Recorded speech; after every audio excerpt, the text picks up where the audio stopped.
Hello everyone, welcome back to another prompt poster. Today we'll be doing this prompt first. And here we are. So, not much to look at from the outside. I did do these things. These little trees here, which are just spruce trees with azalea leaves, which I think the colors just look really nice together. Yeah, I like it. So that's how I put it there. But also the ground here is meant to look like how it does over that way on the other side of the continent. Kind of like this. It's blue on this side, but it's red here. So it's kind of like an interesting juxtaposition. But that's pretty much what this is. Lots of trees. There's a few ones that are like birch with cherry leaves and stuff. I think they look cool. Over here also, for this, I got a ender dragon, which I'm not sure that can be safely contained in the overworld.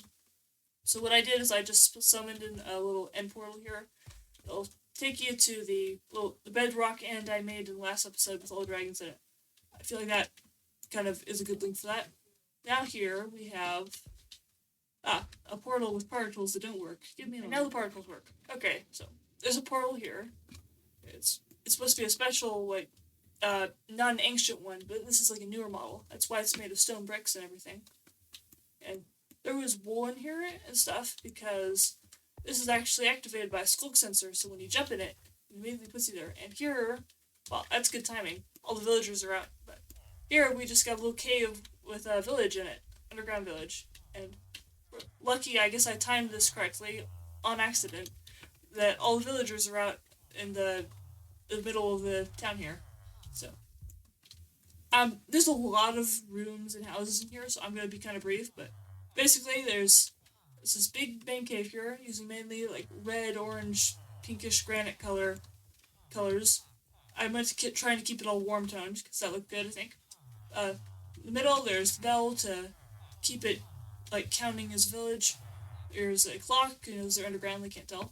There's also this thing, which is, it's a bunch of redstone lamps they've got a daylight sensor on top of them. So when it's day, that'll be lit. When it's night, it won't be lit. I feel like that's another interesting way of showing what time of day it is. There's lots of lights around here. There are paths. I'll kind of just go around here. I've got some iron golems here. These actually spawned naturally. I just put name tags on them when they did, which was interesting because I kind of forgot that those were a thing. I didn't really factor them in here, but I think they definitely fit still. So starting down here, we have a little a firework maker, because I got redstone torch in one of the prompts and I feel like it kind of looks like a little sparkler. So I feel like the guy who lives here, he makes like fireworks. Up here, this guy is a fisherman.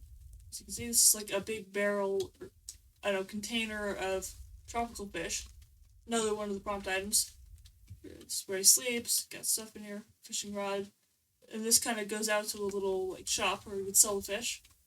I'm guessing he would go through the portal to fish at day and then come back to the portal at night. And that'd be how he would get fish underground here.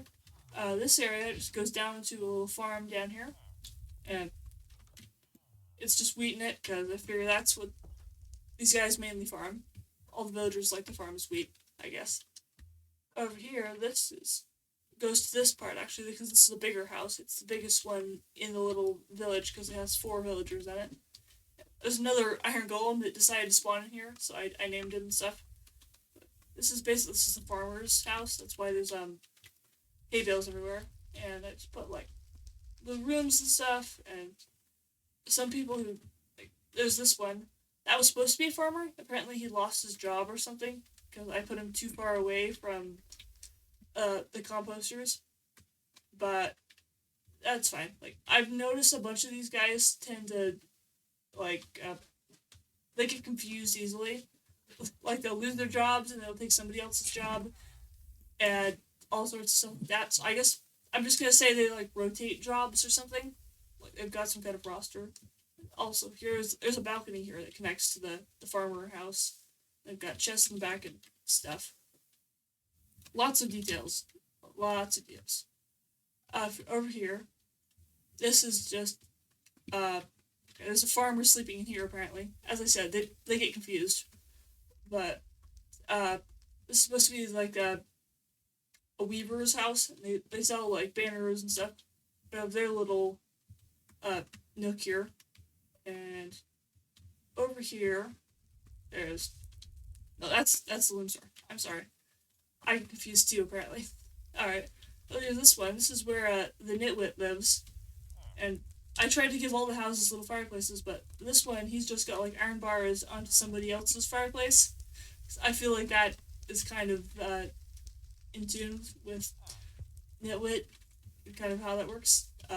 Here, this is like a leather worker or something. Whichever one is there. Looks like they can get confused on these things. I think this guy's trying to run here. Yeah. They seem to get stuck on the candles and stuff. Even when I started putting them on trapdoors and stuff to try and like stop them from getting stuck on them, but they kept getting stuck on them. Here, this is just brewing stand, villagers, lots of magenta and stuff. I made sure all the rooms they were supposed to be color coded, because that's like how they tell which of their houses. Like here, purple room, smoker, but a weaver guy is apparently sleeping there. Down here, this is a mason. I guess he's got diamonds. He's got a bunch of rocks and stuff in here. Lots of little details in here. Two guys in here that have grindstones. They're all color coordinated and stuff. Down here, this guy's got a big like forge thing going. And stuff. Yeah, I don't really know how to describe these. I will show you them. There's two guys in here that are cartographers. Cyan and light blue colored. Right here, this is another like forge thing, but it's a little different because this guy makes like tools instead of armor. And he's got his own fire and stuff. And here, this is the library. There's a bunch of books and stuff in here. And two librarians here. That's cool. And the one other thing down here is this one, which is actually a huge maze. Which I'll just fly up above here. It's a bunch of maze. It's a maze with a bunch of like paintings at the ends of the corridors. And the one in the very middle is this one, which is the dev fire painting. I'm not showing it there, but there it is. A fire painting. And here in this dropper, we've got the second prompt I'm going to do here. And here we are. Ignore that, that's for another video. But what we have here is we've got like a big rose garden thing here. There's a little like, shack that's in here, and there's a zombie called Astraeus, the crazy hobo. And I guess that's part of the lore of this place. Maybe this guy used to be some like noble or something, that's why he has a fancy name, but now he's a crazy hobo in a weird garden. That's lore or something, I guess. There's a bit of a dirt path that leads up to it, and it goes into this clay path here, which is matched by the wall, which I think looks cool. I used some candles on top just to complete the kind of spiky looking thing, and I think that's cool. And over here, this is supposed to be like a shooting range.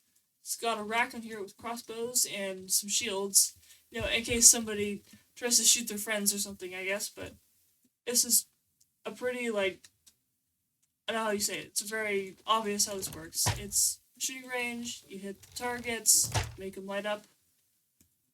The farthest one away is supposed to be that one. Should I see if I hit it? Yep. Cool. That's basically what all this is. Oh, actually, no, there's one more thing. There's this thing. It can play other side. And we now have the third prompt. This one has a wither in it. Again, I think I'm just not going to do a wither. Like, I already did the wither. So I'll just make something that vaguely resembles a wither egg. So I don't have to put another giant wither cage in this, I think. And here is the prompt. This one is very copper heavy, because if you look in here, about the only real block I got was lightning rod. So I'm not about to just make this out of wool at the moment anyway. I couldn't think of how I would make that work, but this is the observatory I talked about before. Um, I've named it the Observator because there's not enough letters available on that sign size for me to write observatory, so it's just called Observator. But this is basically just it's a big plaza and you stare at the sky. That's all it's for.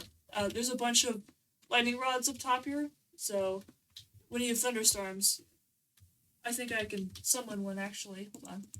Letter thunder. You have a thunderstorm. I don't know how long it'll take for lightning to strike, but I'll show the other stuff. There's a little thing. It went away immediately. Hold on. I'll do better. Sorry. I assumed I knew how that worked, but I guess not. So, there's a little thing in here. It's got light. It's got a clock on it. It's kind of a little obelisk thing in the middle to kind of ground the place. But over here is a little teleporter that just puts you into the prompt machine because I was originally gonna have like a path or something here, but it didn't really make sense to have it go in that way, you know. So I just used the teleporter. Uh, Over on this side, there's just a big like hook thing, I guess, and it's got a light bulb hanging from it because that's one of the ones I got. Except what I got was a 6 light, which are pretty small, so I figured it'd be easier to just have it hanging there than have it easier to see the light thing. It's really hard to see. It's also a bit of a path I connected down this way. I put some more copper down that way. And there's a bunch of little gradients filling up the holes in here, so it's not just random grass. There's some kind of interesting colors to look at. I also used the banners just to add a little bit of detail there. Lightning struck somewhere. I don't know if it was here or over there, because I've seen that building that back there, it's got some lightning rods on it, so it hits them sometimes, but I might just do a cut here and show it hitting stuff if it does.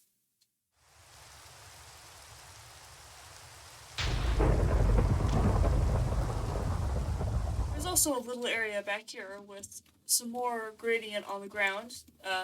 Here's the little mock wither egg thing. It's just meant to look similar to it. If you look at it up here, it's kind of black and blue. So, black and blue, yeah. Oh, there's more glitter. Yep. Here, this is supposed to be a little waste down. So this is this thing, which is a library. More lightning, cool. Up here, there is lots of lightning. The minute I look away, it all happens. Okay, well, cool. But there's this building. Yeah, it's a library. It's made of jungle wood and bamboo wood. It's a big carpet, and there's lots of books and chiseled bookshelves and stuff in here. I've also got lanterns and pots that have villager faces on them, because that's thematic for this area. Up there, it's got like a cool roof you can kind of see through. It was originally just trapdoors. Then I realized rain would probably come through the holes and destroy all the books, so I put like glass and more trapdoors on top of it. I think that looks cool. And there's of course this big like quartz road over here, and I just put these little things in here, which are just snow blocks with white blocks around them, like things. Yep. I think that's kind of an interesting way of. It's like magical glowing snow or something. Yeah. That's basically it for this. So, thank you for watching, and goodbye.